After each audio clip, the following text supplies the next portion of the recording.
nuovo buongiorno a voi, bentrovati in diretta al nostro appuntamento quotidiano con A Voi la Linea per approfondire le notizie principali di questa giornata. In primo piano oggi c'è la sofferenza nel settore vitivinicolo, in particolare collinare. Per parlarne, per capirne di più, Paola Trepo ha raggiunto i vertici di Coldiretti regionale. Allora Paola, buongiorno, a te la linea.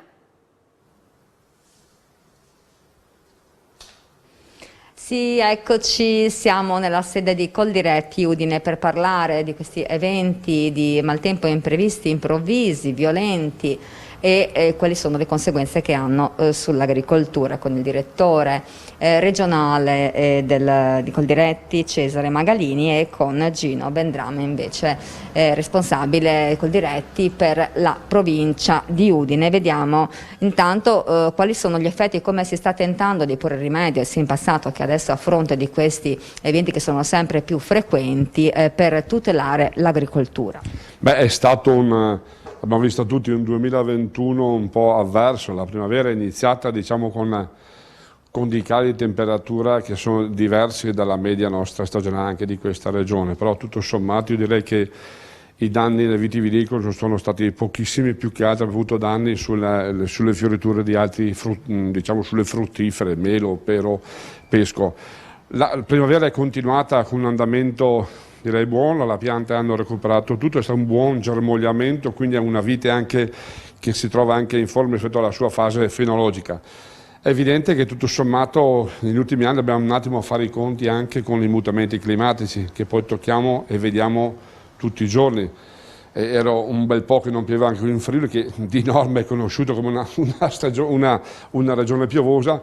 Dobbiamo anche noi, io dico, in questa parte gestire l'acqua quando ce n'è in abbondanza e immagazzinarla con bacini e poi gestirla in un'irrigazione oculata quando manca. Sta a noi, io dico, prendere anche occasione da queste cose per guardare avanti, per un'agricoltura che è più sostenibile, che guarda avanti, e prendere anche occasione, io dico, per fare alcuni investimenti per quanto riguarda il PNR. Insomma, è un'opportunità che questa regione non può perdere, è giusto anche programmare e avere dei progetti cantierabili. Ecco, vediamo tra le problematiche che sono emerse proprio di recente legate alle colture di questo periodo, emerge quella della vendemmia tardiva. Ne parliamo con Gino Vendrame. Sì, ci aspettiamo una vendemmia tardiva, perché non dimentichiamo che la primavera si è fatta vedere tardi, abbiamo avuto una primavera fredda e piovosa e questo appunto ha tardato il germogliamento delle piante e questo conseguentemente porta appunto alla creazione e alla maturazione del frutto in 2 settimane di ritardo. Prevediamo insomma che si inizi con le vendemmie verso fine agosto per varietà precoci o basi spumanti e poi con i primi di settembre con tutto il resto. Abbiamo, diciamo, un germogliamento più contenuto rispetto allo scorso anno, abbiamo meno frutti, si stima circa un 5-10% di produzione in meno e perciò questo comunque va a favore della qualità dell'uva e anche del futuro vino. Ecco, tra l'altro il dottor Vendrame, oltre ad avere un ruolo di rappresentanza in Coldiretti, si occupa proprio di viticoltura. Sì, esatto, mi occupo anche di viticoltura, per quello che diciamo posso avere toccato con mano e anche sentito dai colleghi. Diciamo che le gelate hanno colpito più che altro varietà precoci come possono essere il Glera, il Prosecco, ma tutto sommato tutte le altre cultivar del Friuli Venezia Giulia si sono difese bene, ecco, non hanno subito questo tipo di danno, perciò al di là di eventi climatici che hanno colpito qualche settore, tutto sommato devo dire che il Friuli Venezia Giulia avrà un prodotto d'eccellenza e si è difeso bene, ecco, per così dire. Ecco, a proposito di diversificazione, abbiamo sentito che nella zona della Bassa Friulana, in particolare Fiumicello, si sta cercando, proprio a fronte di queste gelate che ci sono state, che hanno danneggiato una coltura tradizionale della zona Fiumicello Aquileia, quella della pesca, si sta cercando un po' di puntare su altri tipi di prodotti proprio per portare avanti comunque delle colture a chilometro zero molto richieste dalla comunità. Beh, oggi diciamo, le aziende frutticole specializzate, la maggior parte mettono in piedi, diciamo, una cultura con l'antigrandine. pensa a fare l'investimento specializzato senza copertura dalla grandine, insomma pochi lo fanno. Sta a noi, io dico, ci sono due possibilità, o fare la difesa attiva delle grandine o c'è l'assicurazione, però su sta partita io dico anche il maltempo, non in questo caso, poi il maltempo, anche la piovosità fa sì che le aziende possano anche diversificare su alcune cose. Oggi io dico ci sono alcune realtà sia frutticole sia orticole che hanno puntato anche sulla vendita diretta e direi che è una buona realtà specializzata attraverso anche i nostri mercati di campagna amica, quindi con risultati buoni da parte dei numeri di consumatori che aderiscono ma anche da parte dei redditi delle aziende. Ecco, allora vediamo quali sono invece ulteriori prospettive, sempre per il settore vitivinicolo, diciamo a fronte, sempre legato al maltempo, che protezioni ci sono, ecco, reti antigrandine, zona di Bania, Fiume Veneto, c'è stato questo problema che si è presentato, ci si può difendere anche se la grandine diventa così grossa con delle reti? No, con la grandine così grossa le reti non sono sufficienti, perciò purtroppo al tempo non si comanda e quando casca la grandine dobbiamo solo attendere e andare poi a visionare i danni che si sono subiti. Su quello che riguarda le gelate invece si possono fare molte cose, al di là delle assicurazioni si possono anche pensare a degli impianti gelobrina laddove non erano necessari fino a qualche anno fa, ma per prevedere questi eventi climatici dobbiamo pensare in grande e pensare anche a questo tipo di soluzioni. Ecco, alcuni agricoltori hanno utilizzato per i frutti diciamo la tecnica di ricoprirli di ghiaccio quando sono in fiore oppure poi di scaldarli nella notte. Abbiamo visto immagini suggestive nel corso di questi ultimi 2 anni in particolare. Sì, è vero, ci sono diverse tecniche, appunto quello di andare a ricoprire con del ghiaccio attraverso l'irrigazione i frutti, il fiore, insomma la pianta, per creare questa sorta di schermatura al freddo. Oppure adesso ci sono queste immagini, dico io, un po' romantiche di questi fuochi accesi nei vigneti. In altre zone, come penso a California, che ho anche visitato diversi anni fa, ci sono degli impianti ad elica che servono appunto per movimentare l'aria. Non dimentichiamo che l'aria fredda sta sempre sulla parte più bassa e l'aria calda tende a salire. Movimentando il tutto si impedisce all'aria di ristagnare. Certo, sono impianti che da noi non si sono ancora visti, però dobbiamo pensare in grande e pensare magari anche a soluzioni di questo tipo. Quindi innovazione necessariamente da introdurre piano piano naturalmente anche in Friuli Venezia Giulia per proteggere le nostre colture. Sicuramente, perché dicevo prima, anche in apertura gli eventi climatici avversi ci sono, serve giustamente da parte delle aziende agricole anche cautelarsi anche nella gestione del reddito futuro. E qua ritorna in campo anche l'acqua, perché vedo che in alcune zone veramente c'è carenza di irrigazione, vuol dire irrigazione delle culture, ma vuol dire anche acqua in pressione, che poi l'acqua in pressione serve, come diceva il Presidente, anche per mandare diciamo, l'antibrina, per evitare quelle gelate, perché l'acqua passando dallo stato liquido allo stato solido crea calore e quindi difende il frutto, difende il fiore. Di solito congelate che vanno a -3, -4 si porta a casa il raccolto, con un punto di -8, -9 è molto molto più difficile. Allora parliamo di vini prima di chiudere, saranno migliori i bianchi o i rossi? Tutti saranno migliori, tutti quanti, e soprattutto in Friuli Venezia Giulia. Va bene, allora insomma con quest'ultima considerazione qui da Coldiretti, sede di Udine, grazie ai nostri ospiti e ti restituisco la linea. Grazie Paola, noi ci spostiamo a Venzone dove è stato aperto il park per le biciclette, una struttura unica nel suo genere, scopriamo perché. Un saluto ai nostri amici telespettatori, mi trovo a Venzone. Oggi Telefriuli inaugura ufficialmente un nuovo servizio che i venzonesi hanno pensato per i tanti cicloturisti che arrivano ogni giorno nella cittadina medievale. Ne parliamo con il vice sindaco, che tra l'altro è anche assessore al turismo del comune di Venzone, Stefano Di Bernardo. Quindi spetta a noi, siamo i primi. Praticamente oggi alla nostra presenza aprite questo servizio. Grazie a Telefriuli, ma era d'obbligo, nel senso che se Venzone è una porta verso il Friuli in un senso geografico spettava a Telefriuli questa opportunità e con onore oggi inauguriamo il Bike Park Venzone Indoor al coperto, videosorvegliato e con servizio anche di assistenza ai turisti e alle loro biciclette. Ecco, una struttura che è unica perché ci sono magari dei ricoveri analoghi lungo tutta tutte le località della montagna, in Carnia, lungo tutte le località che vengono toccate dalla ciclovia Alpe Adria, ma questa è particolare rispetto alle altre proprio perché è costantemente tenuta sotto controllo, ha delle ricariche e il servizio chiaramente è gratuito.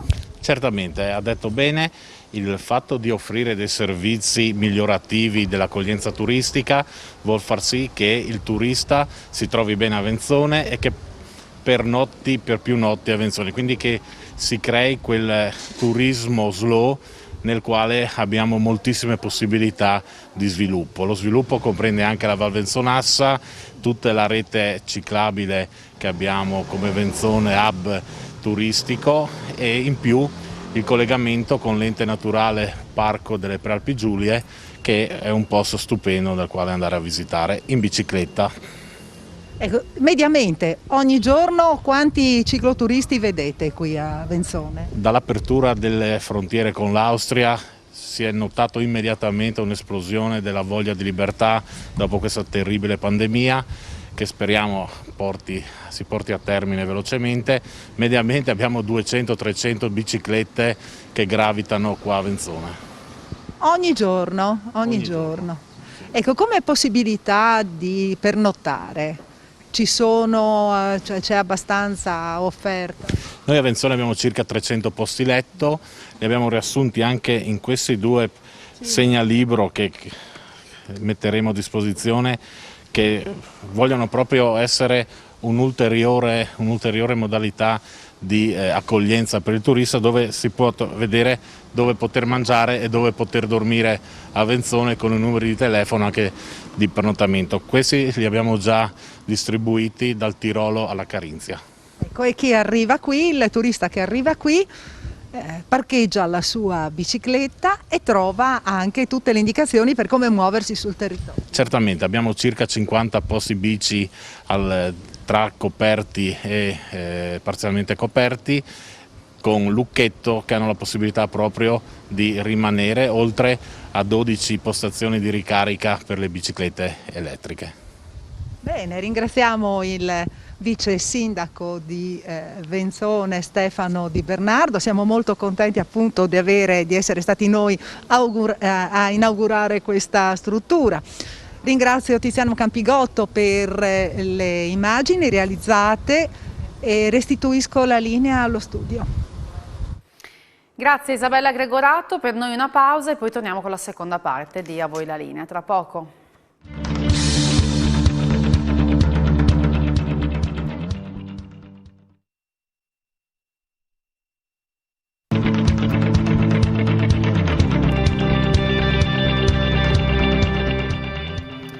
Abbiamo parlato prima con Coldiretti di danni del meteo sulle culture, in particolare vitivinicole. In quel caso danni del meteo che possono verificarsi anche in altre forme, in altre circostanze. Ne ha parlato Paola Treppo con il Consorzio di Bonifica Pianura Friulana, che da anni lavora per reggimentare le acque e per favorire un corretto utilizzo per la tutela del territorio proprio da un punto di vista idrogeologico. Allora torniamo da lei.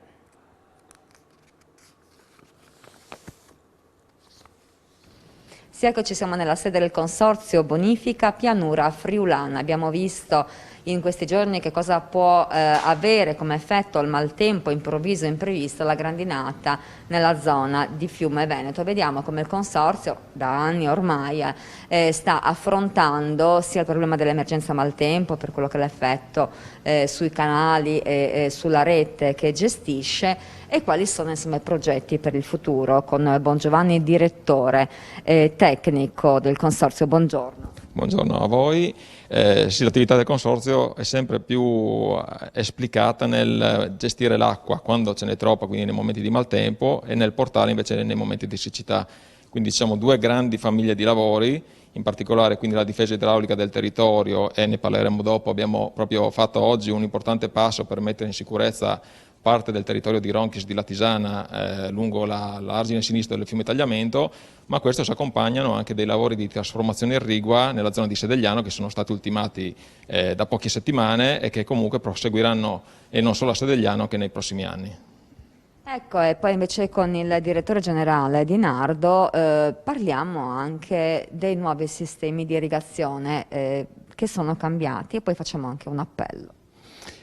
Allora, noi siamo impegnati in maniera intensa anche alla trasformazione degli impianti da scorrimento ad aspersione, che determinano una maggiore efficacia della irrigazione stessa, con conseguente facilitazione in agricoltura per la coltivazione dei campi. A questa si connettono però due dati. Un consumo di energia elettrica più intenso, che e questo già per noi il mese di giugno ha avuto una bolletta particolarmente pesante riguardo ai consumi energetici, in quanto la campagna irrigua è stata intensa e duratura, e anche un consumo d'acqua. Il consumo d'acqua, pur limitato rispetto alla irrigazione a scorrimento, è sempre notevole, per cui facciamo anche in questa sede, come altre volte, un appello ai consorziati ad utilizzare l'acqua ogni volta che serve, senza però sprecare l'acqua, perché è un bene che è limitato e che non ne abbiamo altrimenti a sufficienza per garantire tutte le esigenze del comprensorio. Ecco, quindi anche se piove molto e verrebbe istintivo dire che di acqua ce n'è tanta, in realtà l'acqua naturalmente è un bene che va gestito nel miglior modo possibile, risparmiando sempre sul suo consumo. Ecco, rispetto ad altri interventi che state progettando per il futuro, sempre nell'ottica di un miglioramento, insomma, delle colture anche a fronte della instabilità prossima del maltempo, che diventerà costante purtroppo. Allora, abbiamo un parco progetti abbastanza ampio, sempre nell'ambito della trasformazione irrigua, perché oltre all'intervento da completare comunque in comune di Sedegliano, ne abbiamo finanziati altri o da parte del Ministero o da parte della Regione in vari comuni del comprensorio, ad esempio Talmasson, Scodroipo, Mortegliano, Pozzuolo, Lestizza, Basigliano, quindi abbiamo degli interventi abbastanza ben distribuiti, proprio finalizzati a convertire gli impianti, a renderli più efficienti e quindi con un uso più responsabile dell'acqua. A questa attività si accompagna anche altre attività invece di difesa del suolo, perché a parte il grande intervento di sponda, di difesa spondale del fiume Tagliamento, come vi dicevo abbiamo 400 metri di diaframmatura dell'argine sinistro in corrispondenza di Fraforeano, si accompagneranno altri interventi diciamo più sulla rete minuta di distribuzione, quindi abbiamo delle convenzioni, dei finanziamenti con vari comuni del territorio, cito ad esempio Pavia di Udine, ma abbiamo anche tanti altri interventi nel Medio Friuli, in cui c'è esigenza di fare interventi di manutenzione ordinaria e straordinaria del reticolo minore, perché altrimenti col passare del tempo perderebbe efficienza. Ecco, il direttore generale voleva aggiungere un ulteriore aspetto. Sì, il consorzio, appunto, oltre all'attività irrigua è in questo periodo molto impegnato anche nell'attività di difesa idraulica del comprensorio. Parliamo soprattutto della zona della Vassa Friulana, che non per niente chiamata Piccola Olanda, con superfici sotto il livello del mare, per cui abbiamo degli interventi straordinari per la manutenzione alle idrovore, che dovrebbero garantire, una volta realizzati, ecco, una maggiore sicurezza del territorio e delle comunità insediate. Allora, grazie al dottor Di Nardo e anche al dottor Bongiovanni per il loro intervento, e qui dalla sede di Udine del Consorzio è tutto. Grazie Paola Treppo, andiamo in chiusura a Trieste per il G20 perché il Ministro dello Sviluppo Economico Giorgetti alla fine della riunione plenaria appunto al G20 ha fatto il punto sui lavori e in particolare sul tema della sicurezza. Sentiamo le sue parole. Bene, buongiorno a tutti. I lavori proseguono